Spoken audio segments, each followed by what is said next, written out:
Она сидела на месте 22С. Сначала это выглядело как обычное неудобство, чужое плечо вплотную в затхлый воздух и взгляды пассажиров, которые словно искали повод для осуждения.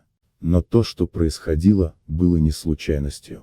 Ее унижение на этом месте стало тщательно рассчитанной операцией, призванной показать, что она ничто. Позывной, под которым ее знали в закрытых кругах, был Энви. Записанный в архивах высшего уровня, он относился к категории приоритетных. Этот позывной нельзя было произносить вслух без последствий. Он был встроен в систему кодов, связанных с безопасностью первых лиц. Энви значил больше, чем имя. Это был ключ. Под ним проходили операции, о которых не писали отчета.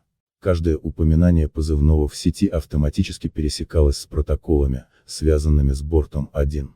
Он числился в том же реестре, где фиксировались тревожные сигналы, прямые угрозы и охраняемые фигуры.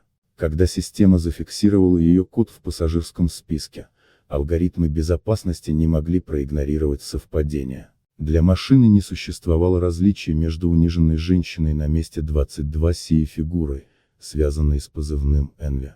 Для нее была мгновенно поднята защита уровня государства. Борт 1 получил уведомление. Протоколы требовали изменить курс и взять под контроль ситуацию. Для окружающих все оставалось незаметным: простой шум в динамиках, легкое изменение маршрута. Но на самом деле это была активация цепочки событий, предназначенной лишь для тех, кто входил в закрытый круг. В одно мгновение то, что было унижением, превратилось в демонстрацию ее статуса. Ее охватил невидимый контур защиты, а рядом возникли люди, которых никто не смог бы отследить по обычным документам. Секунду назад она была лишь не на своем месте, а теперь именно ее код диктовал решение целого борта. Позывной Энви был не просто словом.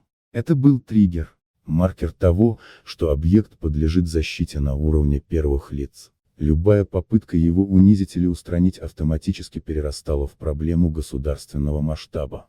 Таким образом, ее присутствие на 22С стало не случайным унижением, а проверкой системы. И система сработала так, как и должна была, отреагировала, подняв над ней невидимый щит борта 1.